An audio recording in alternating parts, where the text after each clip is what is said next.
السلام علیکم ناظرین، میں صبا محمد آپ کی خدمت میں حاضر ہوں۔ اس رمضان میں ایک سیریز کر رہی ہوں جس میں اللہ تعالیٰ کے بارے میں، مذہب کے بارے میں، قرآن کے بارے میں اور دوسرے مذاہب کے بارے میں بات کروں گی، اور جو میری سوچ میں اور جو میری سمجھ میں باتیں آئی ہیں وہ آپ کے ساتھ شیئر کروں گی۔ سوچ اور سمجھ کے بارے میں میرا نظریہ یہ ہے کہ سوچ اور سمجھ تبدیل ہوتی رہتی ہے، یعنی یہ کہ وہ سوچ جو کچھ مہینے پہلے تھی وہ آج نہیں ہے، اور جو سوچ آج ہوگی وہ کچھ مہینے بعد نہیں ہوگی۔ تو سوچ اور سمجھ ایک ارتقائی عمل ہے۔ یہ سوچ اور سمجھ کیوں تبدیل ہوتی ہے، کہاں سے آتی ہے ہمارے اندر سوچ اور سمجھ، اور اس میں جو سب سے ایک اہم کانسیپٹ ہے اسے ہم سوشلائزیشن یا سماج کاری کہتے ہیں، یعنی سوچنے اور سمجھنے کا وہ نظریہ جو ہمارے سماج سے متاثر ہوتا ہے اور ہم پر اثر انداز ہوتا ہے۔ جب ہم بہت چھوٹے سے ہی ہوتے ہیں تب سے ہی ہم سوچنا سمجھنا شروع کر دیتے ہیں، اور جیسے جیسے بچوں کے اوپر تحقیق ہو رہی ہے یہ بات روز بروز کھلتی جا رہی ہے کہ بہت چھوٹے بچے ہی شعور رکھتے ہیں، اور اتنا شعور رکھتے ہیں کہ بعض اوقات سائنس اور سائنسدان حیران ہو جاتے ہیں، کیونکہ کہیں کسی زمانے میں ایک تھیوری یہ تھی کہ جی بچہ بلینک سلیٹ کے ساتھ پیدا ہوتا ہے، یعنی یہ کہ وہ ایک تختی ہے جس کے اوپر جو مرضی لکھ دو۔ لیکن پھر یہ پتہ لگا کہ بچہ پہلے سے بھی کچھ علم لے کر آتا ہے، جب ماں کے پیٹ میں بچہ موجود ہوتا ہے یا ہوتی ہے تب بھی وہ بچہ شعور حاصل کر رہا ہوتا ہے، اور پھر جب وہ بچہ پیدا ہوتا ہے اور اس طرح اپنے ماحول میں بڑی ہوتی ہے وہ بچی، تو اس کی آگہی میں بہت جلدی بہت ساری باتیں آ جاتی ہیں۔ اور سائنس نے ہمیں یہ بتایا کہ ایک ایسا بیبی جو ابھی اس دنیا میں پیدا نہیں آیا، جو کہ اپنی ماں کے پیٹ میں ہے، جب وہ پیدا ہوتی ہے اور آس پاس کی آوازوں کو سنتی ہے تو اپنے باپ کی آواز کو فوراً پہچان لیتی ہے، یعنی یہ کہ اس نے ماں کے پیٹ میں جو آوازیں سنی ہوئی ہوتی ہیں وہ اس کو یاد رہتی ہیں، اور پھر اس کو پتہ ہوتا ہے کہ یہ آواز میرے باپ کی ہے۔ ماں تو ظاہر ہے وہ ماں کے وجود کا ایک حصہ ہے، تو ماں کی ہارٹ بیٹس کو تو وہ فوراً پہچان لیتی ہے۔ کہنے کا مطلب یہ کہ آگہی ہماری بہت جلدی شروع ہو جاتی ہے، اور پھر جیسے جیسے بچی بڑی ہوتی ہے اپنے سماج سے اثر لیتی ہے، اور اس طرح اس کا ایک نظریہ بنتا چلا جاتا ہے۔ کچھ ہمارے معاشرے میں اور اوور آل ہم بچوں کو شاید اتنا انٹیلیجنٹ سمجھتے نہیں ہیں، اور ان کی کچھ باتوں کو ہم ڈسکاؤنٹ بھی کرتے ہیں۔ جیسے بہت سارے بچے، اور وہ کسی بھی مذہب کے ہوں یا کسی بھی معاشرے میں رہتے ہوں، وہ ہمیں یہ اکثر کہتے ہیں کہ ہم فیریز کو دیکھتے ہیں، یعنی پریوں کو دیکھتے ہیں۔ بہت سارے بچے یہ بھی کہتے ہیں کہ ہمیں اللہ تعالیٰ نظر آتے ہیں، اور ہم بچوں کو ڈانٹ دیتے ہیں کہ نہیں یہ آپ نے کیا بات کی ہے۔ لیکن جس شعور کے حصے میں وہ ہوتے ہیں، میرا ماننا تو یہ ہے کہ اگر وہ یہ کہتے ہیں کہ ہمیں اللہ تعالیٰ دکھائی دیتے ہیں یا اللہ تعالیٰ ہمارے دوست ہیں، تو کچھ نہ کچھ ان کو ایسا ضرور محسوس ہو رہا ہوتا ہے جس حقیقت کو وہ اللہ تعالیٰ کا نام دیتے ہیں۔ یہ وہ سماج کاری ہے جو ہمارے اندر ہو رہی ہوتی ہے کہ جب بچے کو یہ بتایا جاتا ہے کہ نہیں اللہ تعالیٰ تو نظر نہیں آتے، اللہ تعالیٰ کے بارے میں تو بڑی رسپیکٹ کے ساتھ بات کرنی ہے، تو بچے یا بچی کے اندر ایک فاصلہ بڑھتا چلا جاتا ہے، اور اس کو یہ لگتا ہے کہ اللہ تعالیٰ تو بہت دور کی کوئی ہستی ہیں، آسمانوں کے اوپر وہ موجود ہیں، اور ہم ان کو جب پکاریں تو بڑے ہی ایک فارمل اور ایک ادب والے طریقے سے ہمیں پکارنا چاہیے، یعنی یہ کہ اللہ تعالیٰ ہمارے دوست نہیں ہو سکتے، جبکہ بچپن میں بچوں کو یہ پتہ ہوتا ہے کہ اللہ تعالیٰ ہمارے دوست ہیں۔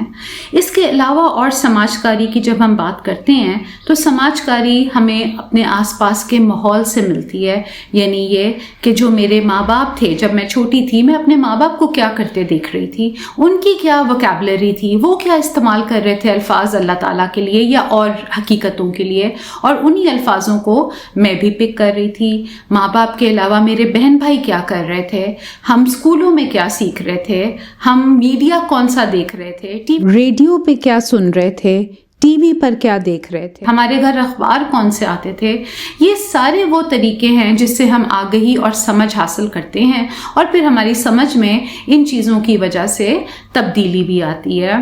تو جو مجھے یاد ہے اپنا بچپن، مجھے یہ یاد ہے کہ چھوٹے ہوتے ہی ہمارے گھر میں اللہ تعالیٰ کا ایک بہت اہم وجود تھا، کیونکہ میری امی بہت مذہبی خاتون تھیں، نماز بھی پڑھتی تھیں، روزہ بھی رکھتی تھیں، ابو بھی اللہ تعالیٰ کا نام بہت لیا کرتے تھے، اور ہمارے گھر کی ایک ریالٹی تھی جس میں خدا کا ایک تصور تھا۔ بہت سارے گھر ایسے ہوں گے جو پاکستان کے ہی ہوں گے اور مسلمان ہوں گے، ہو سکتا ہے ان کی ریالٹی کے اندر اس طریقے سے خدا کا وجود نہ ہو، مثلاً یہ کہ ان کے والدین مذہب کو کسی اور طریقے سے پریکٹس کرتے ہوں۔ تو میری جو ایک ارلیسٹ میموریز ہیں وہ یہ ہیں کہ تہجد کے ٹائم پہ ہماری اگر آنکھ کھلتی تھی اور ہم باہر آتے تھے تو ہم یہ دیکھا کرتے تھے، ہم سے مراد ہم بہن بھائی، تو ہم باہر آتے تھے، ہم یہ دیکھتے تھے کہ ہماری والدہ اب جائے نماز پہ بیٹھی ہوئی ہیں اور نماز پڑھ رہی ہیں، یعنی تہجد کا وہ اہتمام کیا کرتی تھی۔ ہر وقت تو نہیں کیا کرتی تھی لیکن بہرحال اکثر کیا کرتی تھی۔ تو ہمارے شعور کے اندر بچپن سے ہی یہ چیز بیٹھ گئی ہوئی تھی کہ ہم نماز بھی پڑھیں گے، روزہ بھی رکھیں گے، جو کچھ اور باقی زکوٰۃ ہوتی ہے یا جتنی اس عمر میں جتنی ہمیں انڈرسٹینڈنگ تھی ہم وہ کیا کرتے تھے۔ تو اب میں جب ان چیزوں کے بارے میں سوچتی ہوں اور ان آئیڈیاز کے بارے میں سوچتی ہوں تو میرے بہت سارے آئیڈیاز اس میں سے اب تبدیل ہو چکے ہوئے ہیں، اور تبدیلی کیوں ہوئی ہے وہ میں آپ کو بتاتی ہوں، لیکن جو آئیڈیاز میرے بچپن میں تھے پہلے میں آپ کو وہ بتا دوں، اور پھر تبدیلی کیا ہوئی میں آپ کو وہ بھی بتاتی ہوں۔ ہمارے پاکستانی کلچر میں عام طور پر اللہ کے لیے میاں کا لفظ لگایا جاتا ہے، اللہ میاں۔ بچپن سے میں بھی یہی بولتی تھی، لیکن بہرحال مجھے کچھ پرابلم تھی اس طرح کے اللہ سے جو ایک مرد جیسا ہے۔ اب آپ پلیز یہ بات ذہن میں رکھیے گا کہ یہ باتیں میں نے بعد میں سوچی ہیں کہ مجھے پرابلم کیا تھی، اس وقت اتنا نہیں پتا تھا۔ ایک سینس آف ان ایز تھی کہ جس خدا کو میں مان رہی ہوں وہ مردوں کا خدا ہے، وہ خواتین کو اتنا زیادہ پسند نہیں کرتا۔ اور اب یہ ساری آس پاس کی سنی سنائی باتیں تھیں، مثلاً یہ کہ جہنم میں خواتین ڈالی جائیں گی۔ اب یہ بات میں نے کہاں سے سنی مجھے نہیں پتا، ہو سکتا ہے میری والدہ نے مجھے بتائی ہو سکتا ہے میں نے آس پاس سے کہیں سنی ہو، اور میں خود بھی بچپن سے ایک پڑھنے والی بچی تھی تو مجھے شوق تھا کچھ چیزوں کو پڑھنے کا، تو بہت جلدی، اور چونکہ میں اپنے مذہب کو بہت سیریس بھی لیتی تھی تو بہت جلدی میں نے وہ کتابیں پڑھ لیں، جیسے بہشتی زیور اس وقت پڑھی، اسی طرح، اور یہ کیوں پڑھی بہشتی زیور، شاید میرے گھر میں پڑھی ہوئی ہوگی یا کسی نے کہا ہوگا کہ جی اگر آپ بچیوں کو یا خواتین کو اسلام سمجھنا چاہیے تو بہشتی زیور بہت اچھی کتاب ہے۔ اسی طرح موت کے بعد کیا ہوگا، یہ کتاب میں نے بہت چھوٹی عمر میں پڑھ لی تھی، اور پھر موت کا ایسا ڈر بیٹھا کہ بڑے لمبے عرصے تک وہ ڈر مجھ پر اس حد تک قائم رہا کہ اس نے میرے فیکلٹیز کو آلموسٹ مفلوج ہی کر دیا۔ اور پھر زندگی میں ایک ایسا واقعہ ہوا کہ جس کے بعد میرا موت کا ڈر نکلا۔ موت سے زیادہ شاید اس بات کا ڈر تھا کہ قبر میں کیا ہوگا، اور پھر کچھ ایسی باتیں سنی ہوئی تھی کہ جی قبر میں سانپ آتے ہیں، اور جو لڑکیاں اپنے سروں کو نہیں ڈھکتی یا پردے کو اس طریقے سے فالو نہیں کرتی جیسے اللہ تعالیٰ نے کہا ہے تو ان کو قبر میں عذاب ملتا ہے۔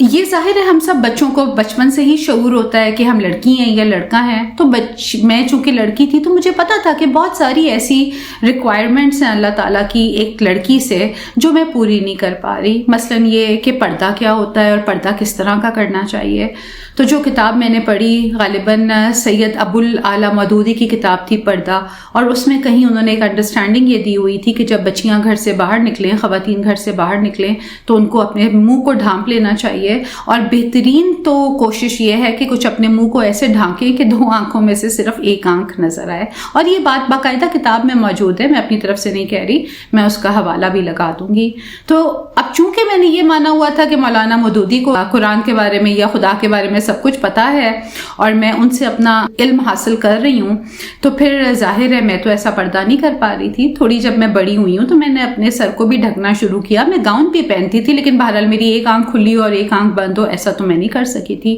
تو اس بات کا بڑا خوف تھا کہ اللہ تعالیٰ میرے ساتھ کیا سلوک کریں گے۔ اس کے علاوہ پھر یہ بھی مجھے پتا تھا کہ خواتین کی عبادت اللہ تعالیٰ کے لیے کوئی اتنی خاص مرغوب نہیں ہے، اللہ تعالیٰ کو مردوں کی عبادت چاہیے۔ اب یہ بات کہاں سے میرے ذہن میں آ گئی مجھے نہیں پتا، کوئی میں نے ایسی بات پڑھی تھی یا سنی تھی. اب میں ریفرنس اس لیے نہیں دے رہی کہ مجھے اس ریفرنس کو چیک کرنا ہے, جس میں کچھ ایسے لکھا ہوا تھا کہ خواتین اصل میں مردوں کی جنسی تسلی کے لیے بنائی گئی ہیں, تاکہ مرد ایک دفعہ اپنی جنسی ضرورت سے فارغ ہو جائیں تو پھر وہ اس نیڈ سے فارغ ہو کر اللہ تعالیٰ کی عبادت کریں. یعنی یہ کہ خواتین مینس ٹو این اینڈ ہیں. اینڈ یہ ہے کہ اللہ تعالیٰ کو مردوں کی عبادت چاہیے, اور خواتین سے اللہ تعالیٰ کو صرف یہ چاہیے کہ وہ ان کے مردوں کی جنسی تشفی کر دیں. اب یہ میرے لیے ایک بہت تکلیف دہ بات تھی, کیونکہ میں اپنے اللہ تعالیٰ کے قریب ہونا چاہتی تھی, میں ان سے محبت کرنا چاہتی تھی, لیکن ایک ایسے خدا سے کیسے محبت کی جائے جو یہ کہہ رہا ہے کہ انہوں نے مجھے اور مجھ جیسی تمام خواتین کو ایک چیز کے طور پہ بنایا ہے, اور چیز بھی وہ جس کا استعمال محض جنسی ہے. اب آپ یہ سوچیں کہ ایک 14-15 سال کی لڑکی کے ذہن میں اگر یہ تصور بیٹھ گیا ہو تو اس تصور کا اس کی شناخت پہ کیا اثر پڑے گا, کیونکہ یہ ساری باتیں ہماری شناخت کو افیکٹ کرتی ہیں, اور ہماری شناخت کے بننے میں ان ہمارے تمام نظریوں کا ایک بڑا گہرا تعلق ہوتا ہے. تو اگر میری اپنے بارے میں یہ نظریہ تھا کہ میں اس اسپیشیز کو یعنی اس جنس کو بلانگ کرتی ہوں جس کا مقصد ہی کسی اور کی جنسی تشفی ہے, تو پھر میرے اعتماد کا کیا عالم ہونا تھا. یہی اعتماد کا حال ہوگا کہ میں کچھ بھی نہیں ہوں. اور چونکہ میں اپنی آئیڈینٹی بچپن میں ایک مسلمان لڑکی کے حساب سے دیکھا کرتی تھی, تو یہ میری آئیڈینٹی کے لیے بہت ہرٹفل بات تھی. پھر اور میں نے کیا سنا ہوا تھا, مجھے یہ پتا تھا کہ جی چونکہ میں مسلمان ہوں تو اگر کوئی غیر مسلم مجھے سلام کرے تو مجھے اس کے سلام کا جواب نہیں دینا, ہم غیر مسلموں کو جواب نہیں دے سکتے. اب میں جس ماحول میں بڑی ہوئی تھی, میں ایک کانوینٹ اسکول میں پڑھتی تھی, میرے ساتھ کرسچن بچیاں بھی تھیں, ہندو بچیاں بھی تھیں, تو یہ بات بھی میرے لیے بڑی تکلیف دہ بات تھی کہ اچھا میں کرسچنس کے اسکولس میں پڑھ سکتی ہوں لیکن میں ان کو اپنے برابر نہیں مانوں گی, بلکہ ایکچولی ان کو میں کمتر مانوں گی, کیونکہ اگر کسی نے مجھے سلام کیا ہے اور میں نے اس کا جواب نہیں دینا تو مجھے تو یہی لگتا ہے کہ وہ کمتر ہے. تو یہ وہ باتیں تھیں, یہ وہ سمجھ تھی جو میرے ذہن میں تھی. اور پھر آہستہ آہستہ یہ سمجھ پختہ بھی ہوتی گئی اور اس میں تبدیلی بھی آئی. اب پختہ سوچ میں کیسے تبدیلی آتی ہے, جو چیز پختہ ہو جائے اس کو تبدیل کرنا تو بہت مشکل ہے, لیکن یہ کہ میں چونکہ خود آگہی حاصل کرنا چاہتی تھی تو زندگی کا ایک موڑ ایسا آیا کہ جب میری عمر بھی ذرا ہو گئی ہوئی تھی, 30 کے میں قریب ہو گئی ہوئی تھی, تو مجھے یہ خیال آیا کہ میں خود کیوں نہ قرآن کو پڑھوں, سمجھوں